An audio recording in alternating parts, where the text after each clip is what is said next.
¿Cuáles son los pueblos indígenas en situación de aislamiento y contacto inicial? ¿Cuáles son las amenazas que vienen sufriendo? De modo general, los pueblos indígenas en situación de aislamiento son definidos como aquellos pueblos indígenas o parte de ellos que no han desarrollado relaciones sociales sostenidas con los demás integrantes de la sociedad nacional, o de haberlo hecho, optaron por descontinuarlas. De otro lado, los pueblos indígenas en situación de contacto inicial son definidos como aquellos pueblos indígenas o parte de ellos que, si bien anteriormente fueron pueblos en aislamiento por alguna razón voluntaria o no, han comenzado un proceso de interrelación con los demás integrantes de la sociedad nacional. Ambos se caracterizan por un alto nivel de vulnerabilidad que los pone en riesgo ante la presencia de terceros en los territorios que habitan. Según ha indicado la Comisión Interamericana de Derechos Humanos, los PIASI se encuentran en distintos países de Latinoamérica, entre ellos Bolivia, Brasil, Colombia, Ecuador, Paraguay, Perú y Venezuela. Asimismo, existen indicios de su presencia en Guyana y Surinam, en las zonas fronterizas con Brasil. Este último es el país con la mayor diversidad de pueblos indígenas en aislamiento, seguido por el Perú y Bolivia. De acuerdo con el Ministerio de Cultura, la población Piasi en Perú supera las 7.000 personas y existen 5 reservas territoriales e indígenas destinadas a su protección, algunas de las cuales aún se encuentran en proceso de categorización para ser adecuadas a reservas indígenas. Existen múltiples problemas que afectan a los Piasi.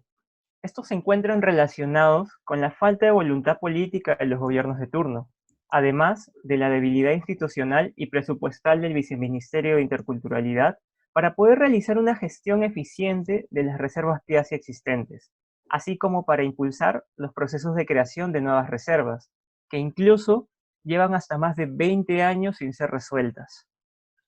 Esta debilidad ha sido sometida ante la presencia de actividades extractivas de tipo forestal e hidrocarburíferas, que han sido autorizadas por el Estado en espacios que se superponen a las referidas reservas y propuestas de reservas, así también por el desarrollo de actividades ilegales de tala, minería y narcotráfico.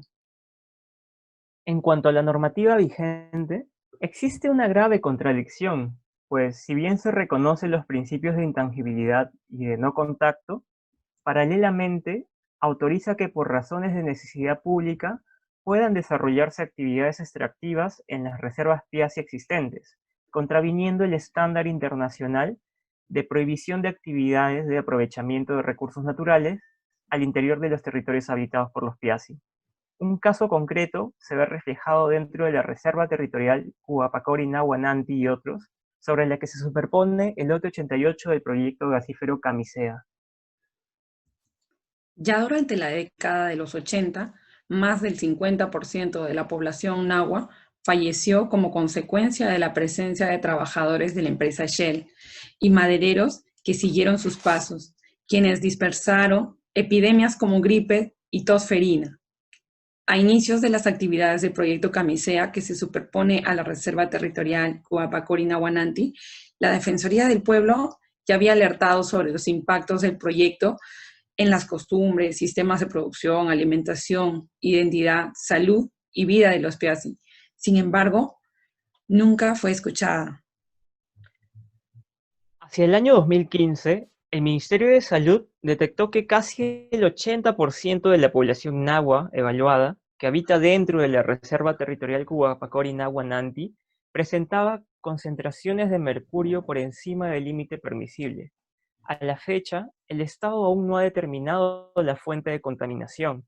Sin embargo, a pesar de la falta de información por el hermetismo de las empresas sobre sus actividades, el MINSA ha señalado que no es posible descartar que estas sean la fuente de contaminación por mercurio de los nahua en Santa Rosa de Serjali, por lo que no se debe excluir la necesidad de llevar a cabo un análisis serio y amplio.